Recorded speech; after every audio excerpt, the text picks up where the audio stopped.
Yep. Oh, welcome each and every one of you. With you today is me, Dai, the multilinguistic international coach therapist from DCTcentre, and also I'm true speaker, healer, energy worker, guide, mentor, co-creator, galactic ambassador from Pleiadians.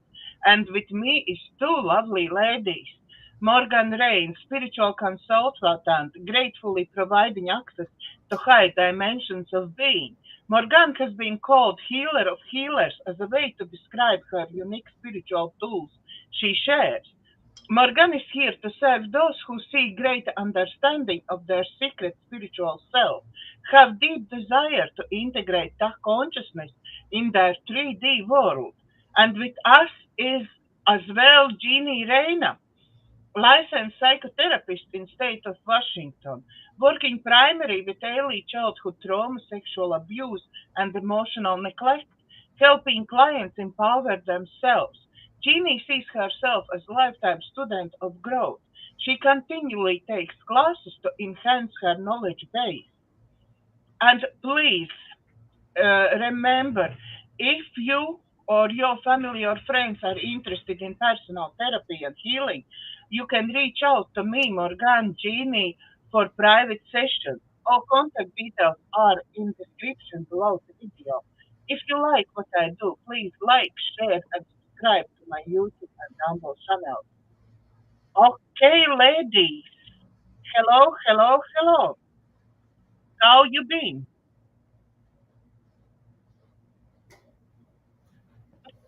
Good. I'm good. It's harvest season over here, so I've been still down. I think I picked the last of the apples and the pears, so that's done. We'll be making applesauce today and maybe some pear sauce. We'll see. The pears are so delicious that they're so lovely just to eat by themselves. So we'll see if it moves itself into sauce. And then I have I have this magnificent grape arbor that was actually created to create shade for me because I'm on the east, south, west side of the back end of my house is, and in the summertime it gets really hot. So I created a respite spot for myself with this beautiful trellis. Jeannie's seen my grape. I call it the vineyard now. It's just one great plant, but man, it got huge. And I've been working on that, the grapes for that for a week now, and I've got 6 gallons of individual grapes washed, cleaned, packaged up, and put in the freezer. And I'll keep working on that. And then when it turns a little colder, I'll make jelly out of it. But for right now, I'm just cleaning and picking and processing and getting food put by. I love doing that. I just like the fruits of my labors. It's just the gifts that are given. It's just amazing. I just love harvest time. It's it's so and we're starting to like the vine maples here are starting to be tinged red. You're missing that, Jeannie, but you're probably getting way better fall out picturing there. But yeah, it's exciting. The evenings are cooler, and yeah, it's good. Beautiful. Yeah.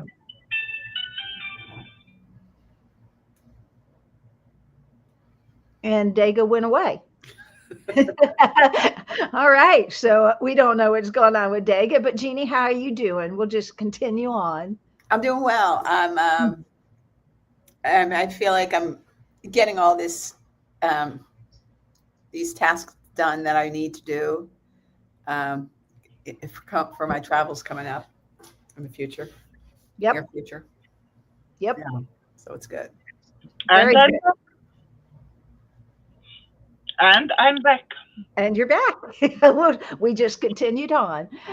Great. So yeah, so we have a lot going on though happening in our world. Do you want to talk about that, or are you Yes, ready? I actually wanted to start, and I think it will start quite a discussion between us because I was guided today to read something very little, but I Let's think very important.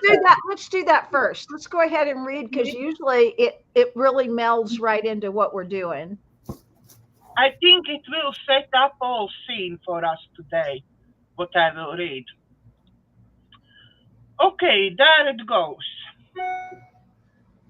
You will continue to suffer if you have an emotional reaction to everything that is said to you.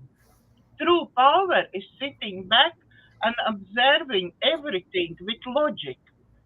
If words control you, that means everyone else can control you.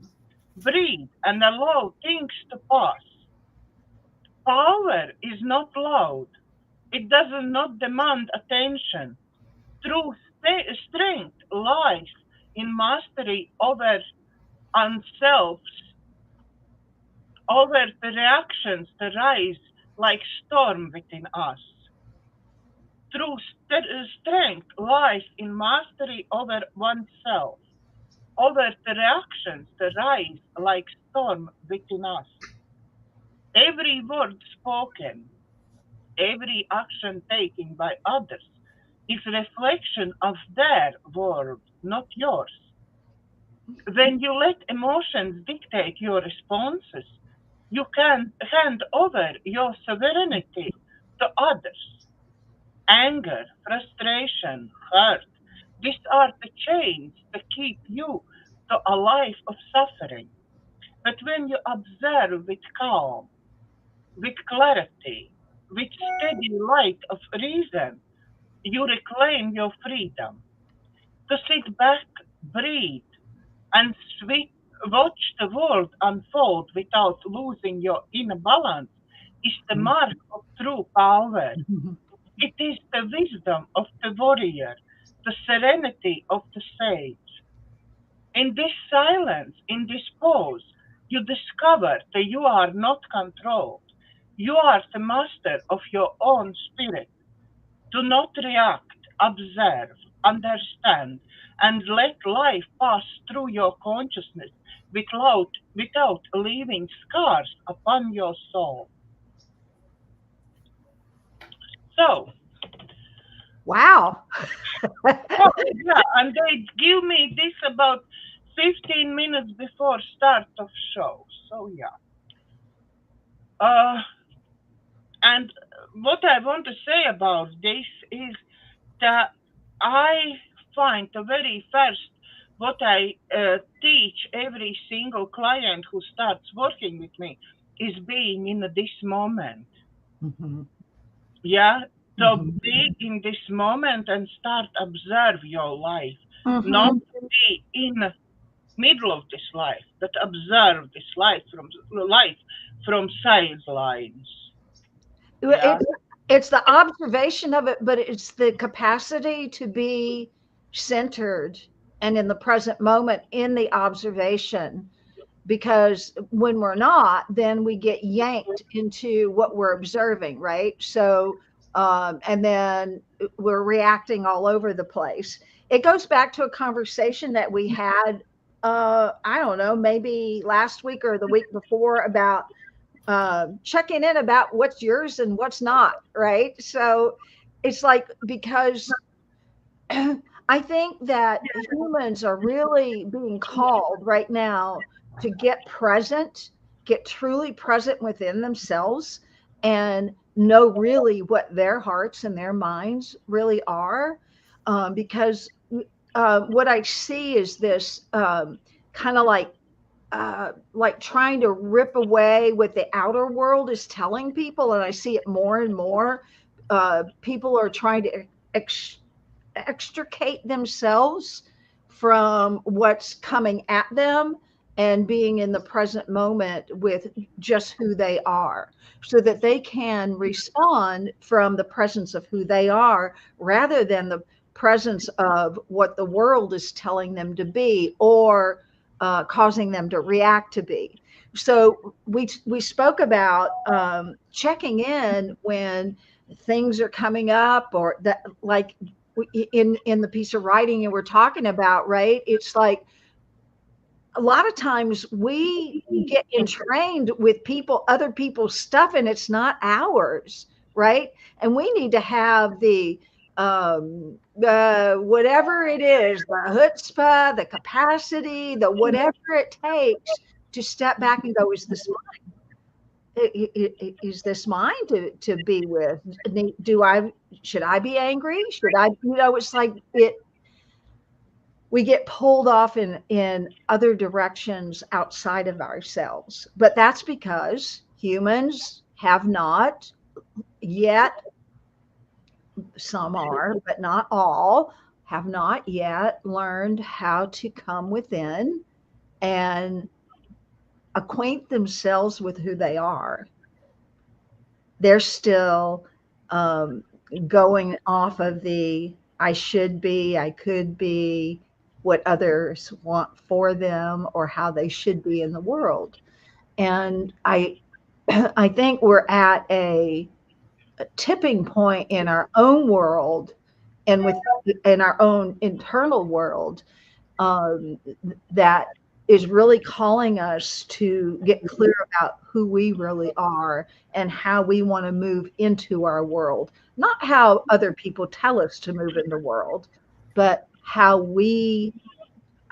we are in the world, because who we are is a critical piece to this world. So if we're just mimicking and parroting what other people or organizations say to you, you're not you.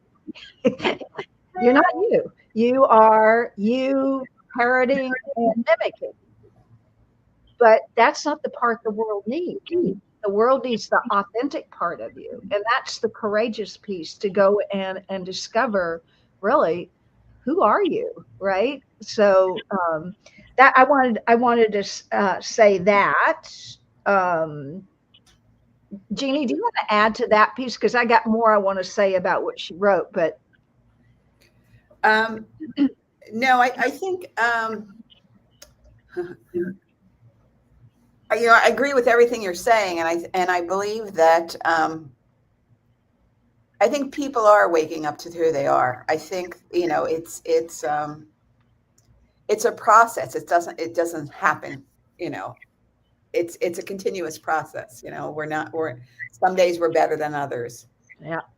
And but I think people are getting really clear about things, like what's mine and what's, and I think, there's a lot of political strife in our country, and I find it's getting better. And I think it's because people are not so black and white anymore. They're seeing that there's a bigger picture, and that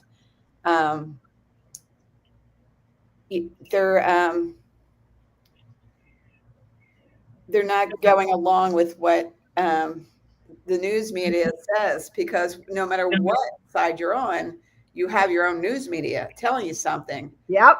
And it's there's not always truth in that, whatever side you're on. And so it's like we go within and find out, what do we believe?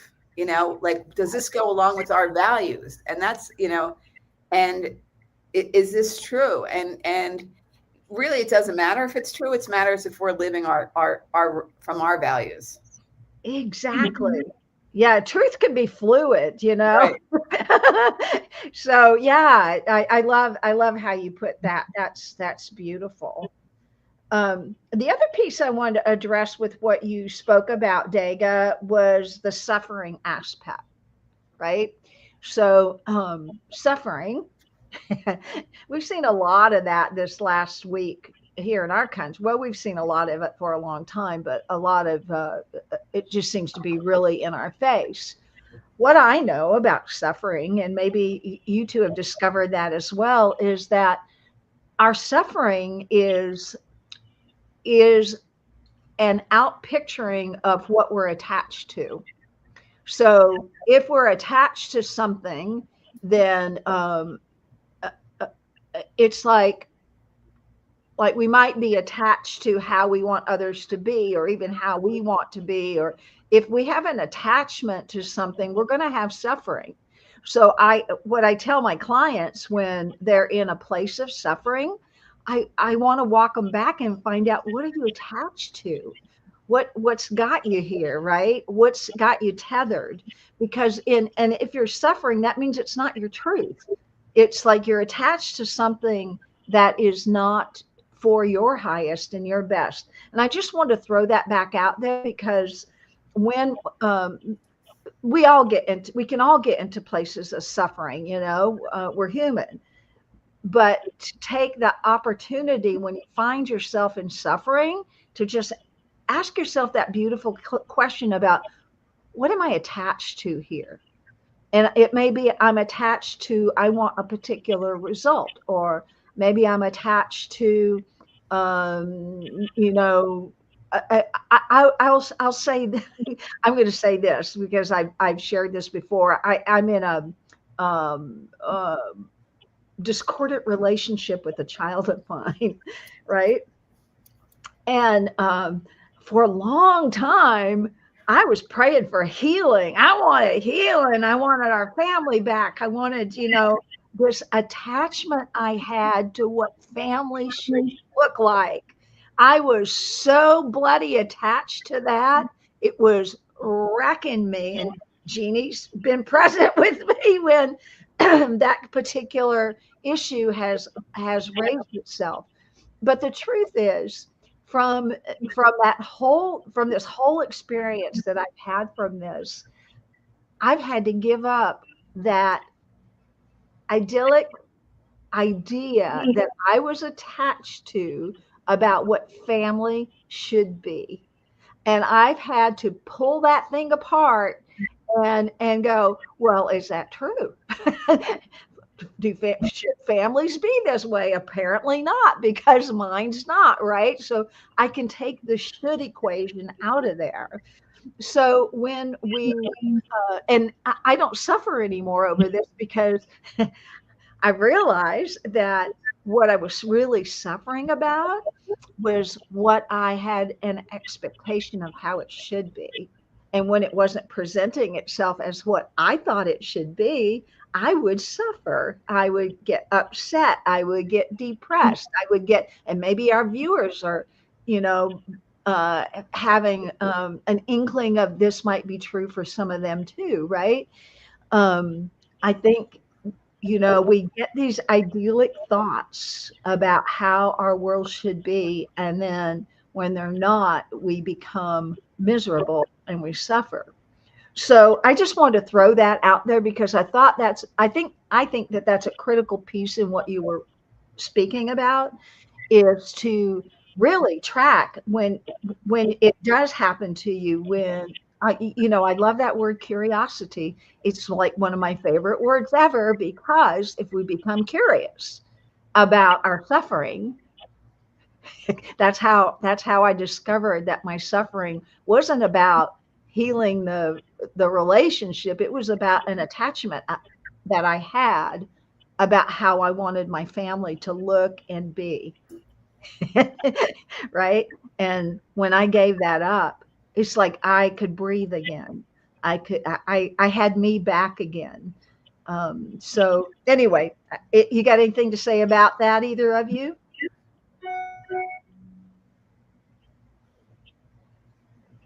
I was just yesterday, I think, speaking with one client who at the moment suffers because she feels fraction in her family, a fraction in really. She feels responsible for her dad, because that is family history where dad itself was many times telling about, oh, I probably won't be here for long, and you need to, like,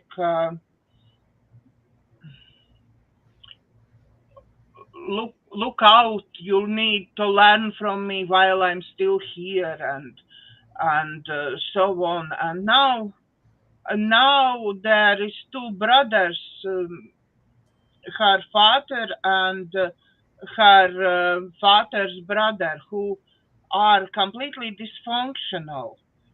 The brother always puts the youngest brother down any occasion, but she's suffering because she misses how can be this family without these two brothers together. They've been growing up all together. They've been all coming to parties to each other. They all in each other's pockets, these families, yeah? Very close in each other's pockets, but continuously the brother's family and brother particularly is putting this youngest brother down, even though the youngest brother and his kids is quite good off and successful and so on. Yeah. And but she's suffering now. She's suffering because her world is like sort of falling apart. Yep. That's Yeah. a good How thing. I That's a will good thing. Right? That falling apart is a good thing because it really exposes, like for her, it exposes what she's attached to. She has an ideal of what she believes her family should be, right? And when we got to let that go sometimes. We are not, guess what? We're not responsible for those feuding brothers. Neither is she. They're out picturing their own conflicts. Let them do it. It's fine. It's good. It's for her to be able to step back and go, what am I attached to here? Right. And like me, it was probably her idyllic what the family should be. Right. And I when think we give, so because you see, as a kid, yeah, when she grew up in these big celebrations, yeah, yeah, family getting together and yeah, everything, it feel idyllic for her. yeah, yeah, Only now when she's in her 20s, she realized actually it wasn't really so idyllic. It always happened like that, yeah. right. Yeah. What do you think about that, Jeannie? Um, I feel like suffering is due to fear. We fear something. We feel we're not perfect. I don't know. And I like what you're saying because when you think about the Course of Miracles, it's like wrong-minded and right-minded, and wrong-minded is fearing, and right-minded is loving. And when you get in the right mind, you say, I really like the way you said, what am I attached to here? Because once we get down to that, it's like, we can leave it alone. It's not our business what somebody else does. Yeah. Yeah. What a big truth that is, right? It's none of our business. Right. Right. We just have to know that we're on our right mind, like that we're loving, and that we're doing our part in the world, and in the relationship, like the mother being in right mind with relationship with each son, and be an example of how to get along. Yep. Yeah, and dynamics. I mean, I'm going to go back to Course in Miracles too. In every family, we arrive fully intact with all of our issues. Now, if we take that thing for face value, just that statement, it's like, well, then what are my issues that I show? Well, they're going to be shown to you. That family is going to reflect back to you what your issues are, right? And so it's not about them. They're just a big fat mirror for you to take a look at what your issues are. But what we do as humans, that egoic aspect of us, we don't want to be wrong, right? Our ego wants to be correct, wants to be right. So we make all of them wrong and we blame all of them for the way that we are. And that is what a disservice we have just done to our soul. It's blaming others is the most weakest, cowardly thing a human can do. it is cowardly, because it takes bravery and courage to take a look at thyself. It just reminded me of that song that Michael Jackson sang about, like looking at the man in the mirror, taking a look at the man in the mirror, right? I'm gonna have to play that afterwards to go back to it. Yeah, I really like that song. I love that song, right? Yeah. So it's you can see what your attachments are in your families, that's for sure. Yeah. Yeah, exactly. And then on you were I don't remember now, because it was one of the first things you talk about was the observing part, observation. Can you go back to your piece of writing and read to me what you said about observation or observing?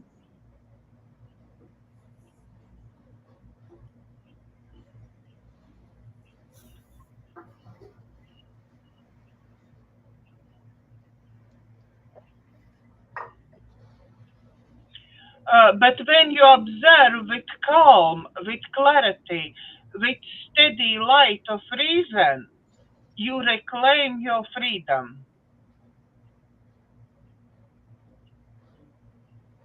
That's what I said about observing. Yes. I love that. That's actually my favorite part in the whole thing. Because that observing, when I'm very sorry, Morgan. I'm very, very, very beginning. I said true power is sitting back and observing everything with logic.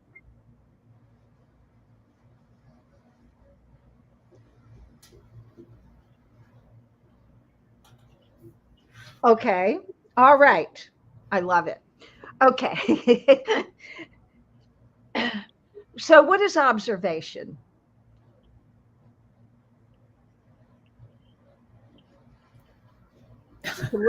To look at, right? Yeah, to view. Yeah, I see you. I Mhm. see that. I see that. So what is that aspect of observation is a mental picturing that we have, that we're out picturing onto something or someone.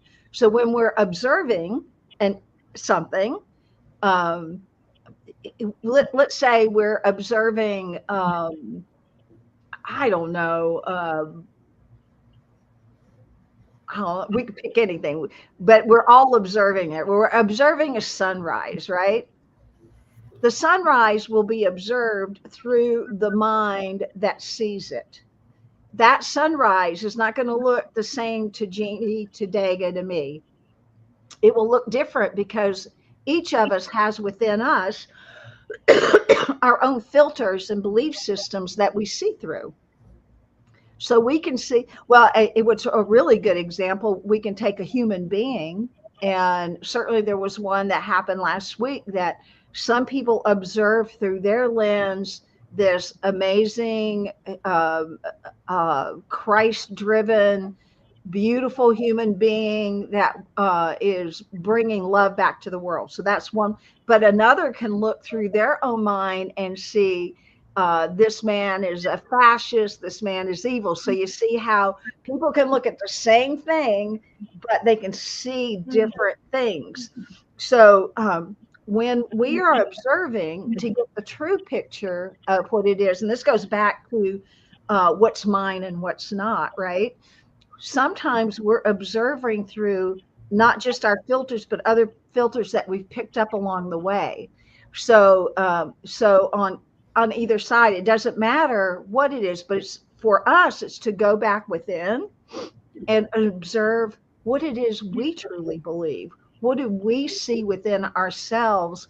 What is like, no matter how you were responding or reacting to what happened last week with that assassination, what is it within us? What is within you? What is it within me that I'm observing? And am I observing I'm loving and compassionate? Am I observing I'm hostile and angry? What am I observing? So, So this brings me this brings me totally. Oh, Jeannie, did you want to say something about that observation? So a few days ago, I had to drive into town to take care of some business. And in front of me at a stoplight was a big truck. And on the back of the truck was one word, and it was the word imagine. No, I'm sorry, it wasn't the word imagine. It was the word image. Just the word image, and it was big. And I'm sitting there, and this word is now caught me. It's now starting to like do something inside of me. So it's like I'm looking at this word, but the word, all of a sudden the letters like we're shifting and moving and changing, and I'm going, what am I looking at? And I go, oh, I'm looking at an image, right? I'm like, oh, I'm looking at, and I go, then I saw the word split where it was I and mage. And I go,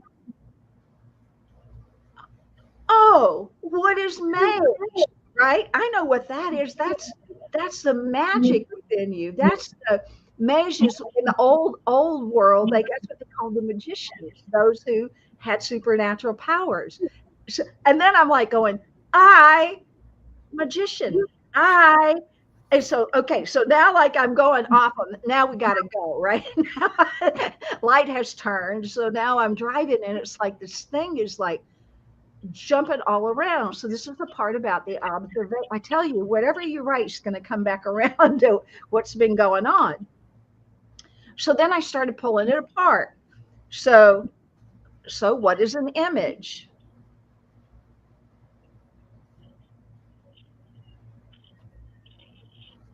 What's an image? It's a picture, right? If you have an image in your house, I have some images back here. These are all pictures. Well, where'd they come from? Where did all over. Imagination. From the where, Dega? Imagination. Imagination. What'd you say, Jeannie? Oh, I was saying all over. All over, yeah. So it comes from someone's imagination in here saw, well, let's just go for this beautiful picture right here, right? That is amazing picture. That is by a famous Navajo artist. It's called The Radiance of My People. There was a thought and an image within him that began to see this, right? And he had the skill and the talent to be able to take that image and move it into an exterior image. It may not be the same as the image he saw in his head, but it's a representation of what he saw. So when I saw that word image on this back of this truck, and then my head is starting to break that word apart, magic, and then I went, third eye, magic, right? And then I started pulling it more apart. I looked at the word, okay, so then it was image. First, the in picturing, like the artist that saw this, right? An in picturing. What do I see? How's that making me feel, right? That image. And then there's the out picturing of how he took the image and moved it into a piece of art. Well, if we grow up with images of ourselves, it's not so good, right? We've been told stuff about us that may or may not be true, probably not true, right? And if we begin to believe that about ourselves, then we're going to show up in the world that way because we out picture what our in picture is. So, so then I move it to the word imagine. I did this when I got home. I'd exhausted, for the most part, image, right? Now I'm to the word imagine. So I broke that apart. So imagine is IMAGINE.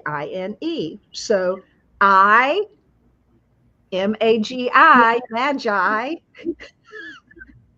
NE, Well, I had to go look that up. What is NE? It's neon. Mhm. So what is neon? It's light.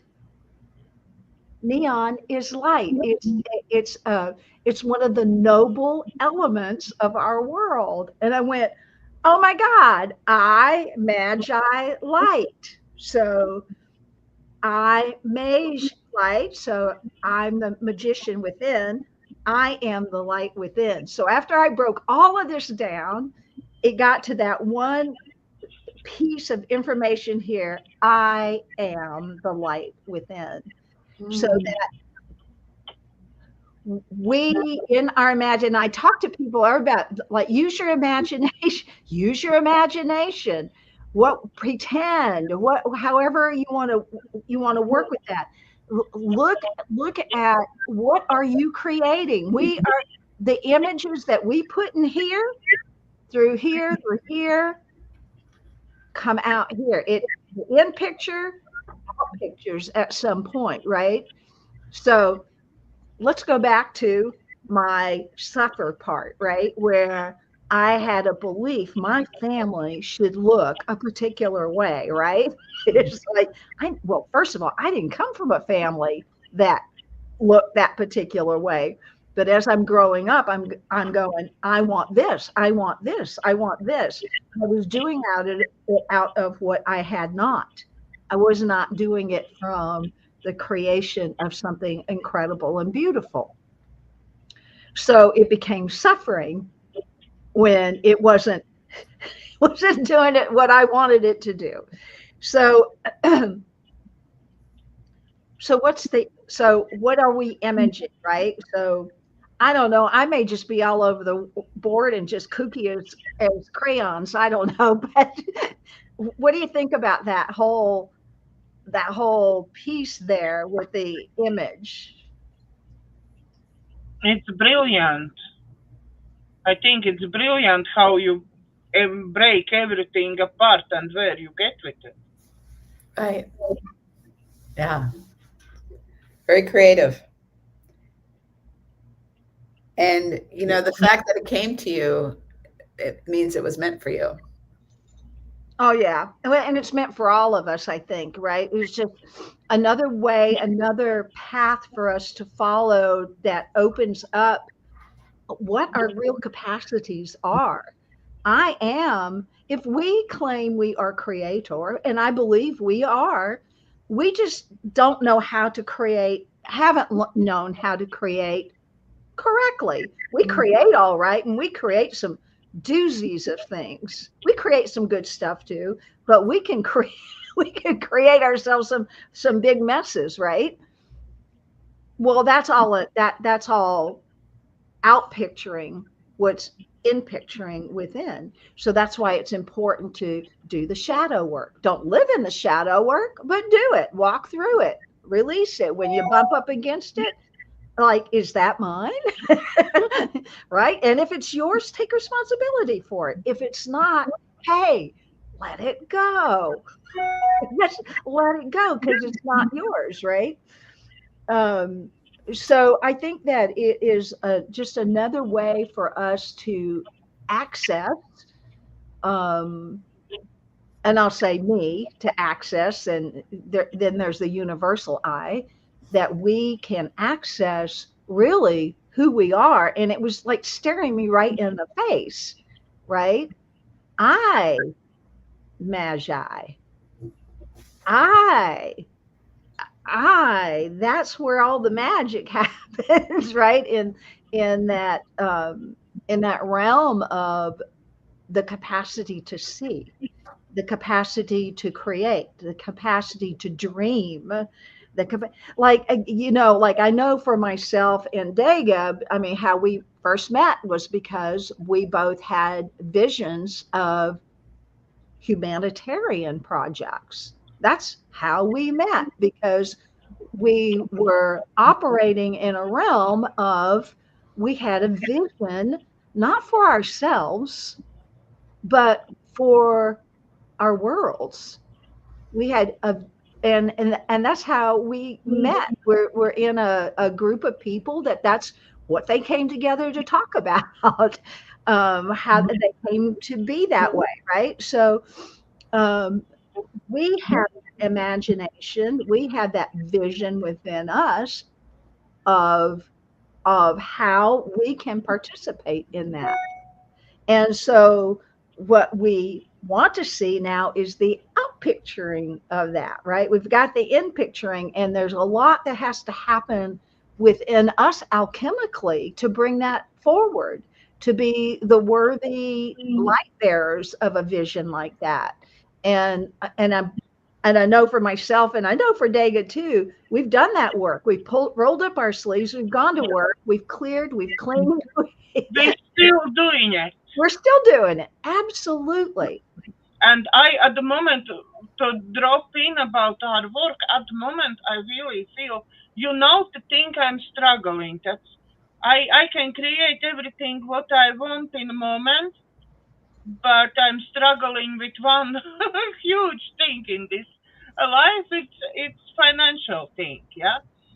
And I think at the moment, because of my struggles and because I have to work very hard on myself to overcome these blockages, what I put for myself in, yeah, I now have feeling that I really work not only on my struggles as such, yeah, but through me, I work of struggles, what is in collective at the moment. Yeah, all those struggles in collective, because I feel that I done it for myself. I done a lot of work on that and keep doing it. Yeah. Mm-hmm. And now I feel that I, with my daily start of the day, end of the day, prayer and affirmations, what I'm doing, yeah, I really bringing this to collective, because I not saying only about I am aligned and I have this abundance and plenty and prosperity and success, yeah, but for everyone. I on every sentence, literally, I'm adding this for everyone. Mm-hmm. I bringing everyone there, Mm-hmm. yeah, and I every day I'm working on it, Yep. and I'm bringing my project forward. I every morning, every evening, and now I have 18 when I speaking about it, yeah. Mm-hmm. So I'm bringing all this here. I bring this project here. I bring this healing here. I bring this prosperity, abundance, plenty here for everyone. Yeah. So it's, yeah, that's, Yeah. So yeah. So the in picturing becomes the out picturing. And the out picturing is the work that we've been doing, making the path for that to be made apparent in our world. Yeah. yeah. Yeah. How about you, Jimmy? I think the same thing. I just think, you know, it work. I think if we work on ourselves, it has overflowing and becomes the outer world. We create that outer world by working in, and it's kind of like being the light in the world. If we're good, we can be good with others, and it has ripple effects. Yeah. Yeah. Exactly. It does have a ripple effect. I mean, we can't help but that, right? And Absolutely. and I've seen it particularly with joy, because sometimes I'll get up and I'm not feeling particularly joyous, but it becomes a decision I make. And when I can make a decision, and it usually is like that, it becomes more obvious to me when I've made a decision to be joyful. to find the joy in my world, or find the peace, whatever. Because what happens is when I go out into the world, it gets mirrored back to me. And I just love it. Same thing though, if I move in my world with angst and not sure, and with trepidation and all of that, then the world's going to reflect that back to me. It's going to always give me back what I'm focusing on. It's just so perfect that way. So why not use that amazing thing we called imagination and outpicture a world that you can be joyous and happy in, and not at the expense of making others try to fit in your world. That's not it. But at the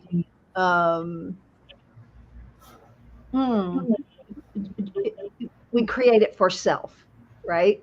And when we create it for self, then it gives everyone else permission to create it for self. We give people permission to love themselves, have joy in their lives.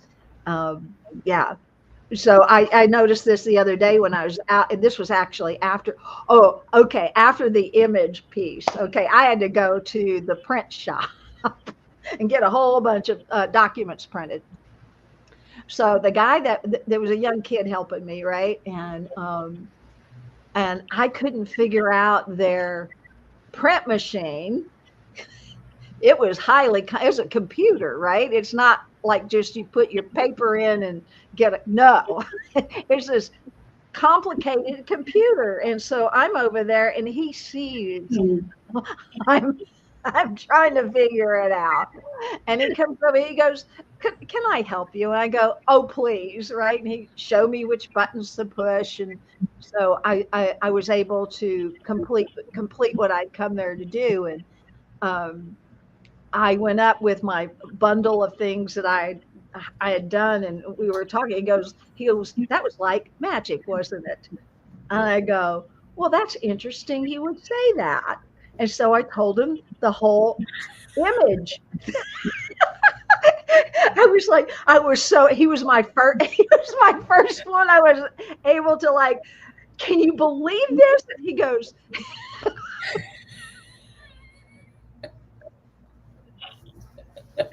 and when we were all done and I had said my piece and I'd made my transaction, and he's done things for me like I've never had done. He's like taking extra special care with all my documents. And it's like, he goes, I'm so happy to be a part of your magic world. And that just oh, that's beautiful. He saw me. Yeah. It was this, I was so joyous about discovery. And I realized that's a small elemental piece, but for me, it connected a bazillion dots in the world. And I was so happy to share that with him, and he was happy that I was sharing it. And it was good. See how it reflects back to you, right? Right. And think how you changed his day. I did totally change. And then he did that to others, change their day, and it's this ripple. It's a ripple. We're a big pebble in the pond of consciousness. And if we throw ourselves in there, in not a good mood, that's going to ripple out. But if we do it through that, how excited I was, I felt like God gave me one of the biggest treasures I'd ever had. And I didn't want to just hold it. I wanted to share it. I wanted to give it away, right? And to this beautiful human that was so kind to me, and so making sure I had everything I need. It was so good. Anyway. Okay, Morganne, we already 3 minutes on in meditation, and I do not want to miss out on meditation. Okay, well, let's go for it then. Okay, everyone. We've had big conversations today, and I just love these conversations. And so we're going to work with some of these concepts. So let's begin. And as we always do, I want you to get into your body. Just bring yourself home. So close your eyes And take a beautiful breath in. And on the breath out, let your body relax. Let it just relax in the breath. What does it feel like to be relaxed? And maybe you're not there yet. So let's take another breath in. Filling up our body temples with that beautiful oxygen. And then just gently release. And as you release, let your body just drop. Your muscles soften. And continue to just do these beautiful breaths in. And on the out breath, just keep letting go. Just relax deeper into your own being. This way, we bring ourselves from the attachments of the world into our own being.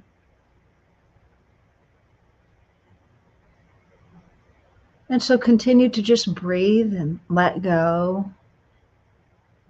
And I invite you to think about maybe something you are attached to, an idea, a belief, a person, the way something should be or could be. Just choose one thing. We're all attached to something. So choose one thing. And just image what that thing is as we look at that word image, that in picturing. And notice what that image does to your body. Did you tense up? If you did, take a breath into that. And on the out breath, relax. And as you focus on that image, just realize what that attachment is maybe doing to you. Because if we're imaging it, we do it to ourselves. And just come into awareness.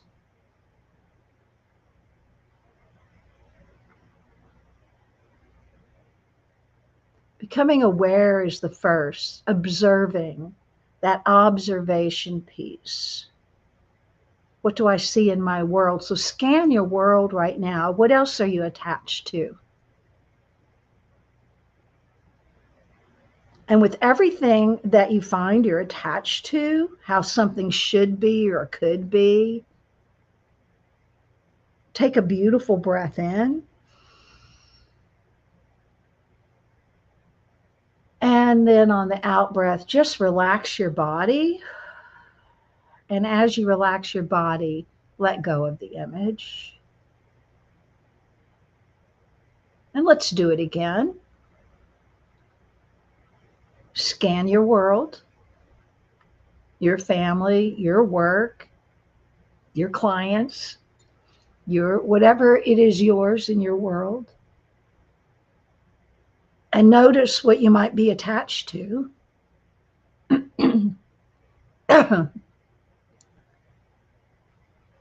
How someone should be or could be. How you could be or should be. A situation. Take a deep breath in. And on the out breath, relax. And as you relax, let the image go. And imagine a clear, clean slate in your mind. And now I invite you to go to your heart. Your big, beautiful heart. Who you are, the I am of you. Take a breath in. Waking up that I am aspect of you.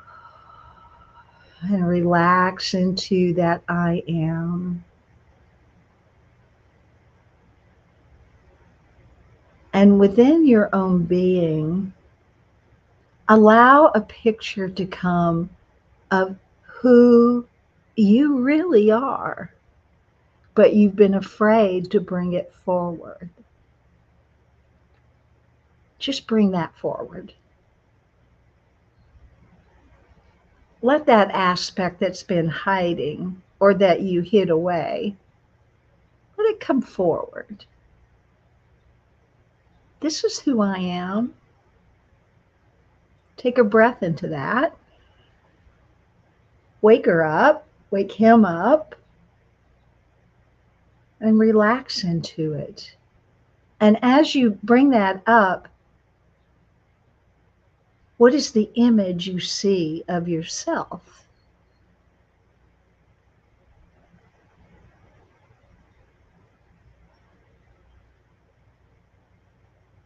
Begin to use your imagination. That I within you that is pure magic.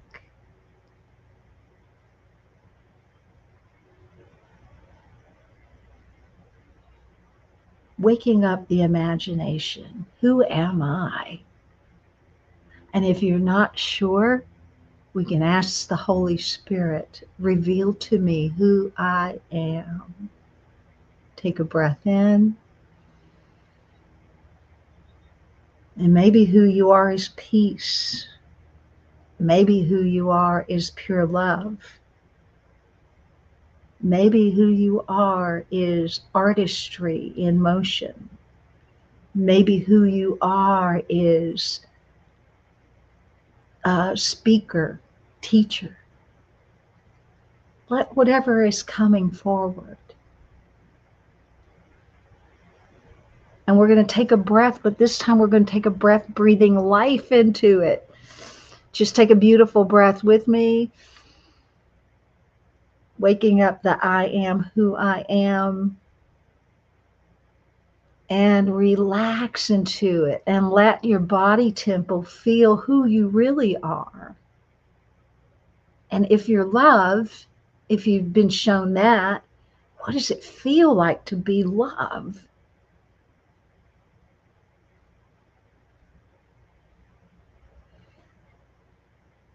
If you are peace, what does it feel like to be peace?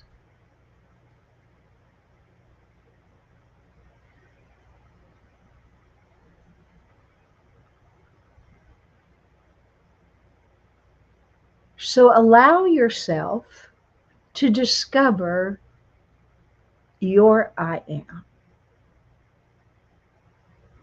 And use the God-given gift we have of imagination, creating the image within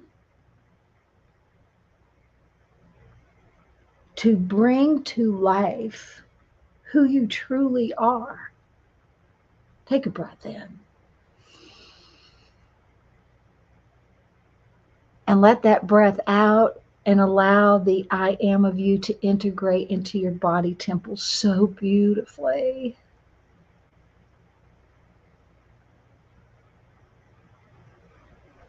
And now imagine that you take yourself out into your world as this awareness, as this consciousness. Whatever has been shown to you in your I am. And move in your world as that awareness and that consciousness, emitting and transmitting that frequency of who you are into everywhere you go and to everyone you meet.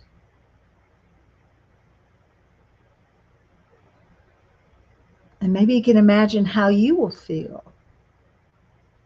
Maybe you can imagine that how you feel may be helping someone else feel that same beautiful feeling you're feeling.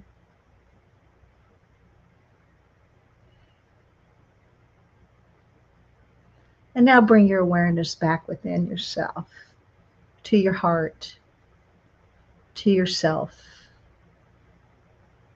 Take a breath in. And just scan your body temple. How's your body feeling right now?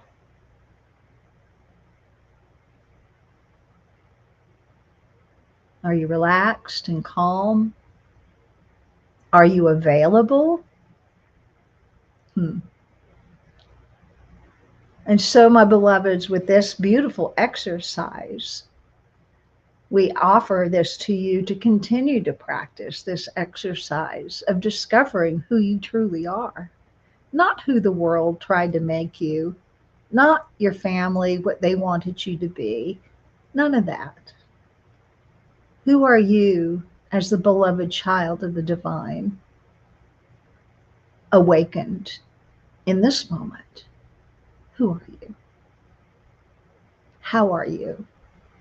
Where are you? Breath in, breath out. Present, with the capacity to fully observe.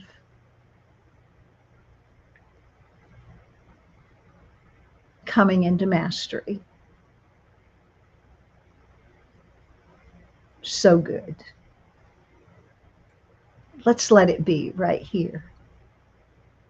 And so it is.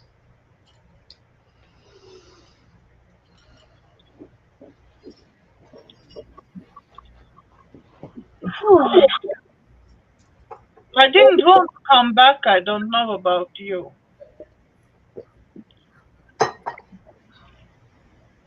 I was very happy where I was. You can go back there anytime, Dega. I definitely will. Jamie, is there something what you want to say? Thank you. Wonderful session. I'm grateful for everyone who's watching, paying attention, and doing their work. Thank you, thank you, thank you, thank you, ladies. It's another wonderful, wonderful wisdom session. Thank you for being here, for donating this beautiful time. So thank you for everybody who watching us now and who will be watching in the future. Please like, share, and subscribe to my YouTube and Rumble channels, so we get more and more people who we can actually share this knowledge with. And see you next week. God bless.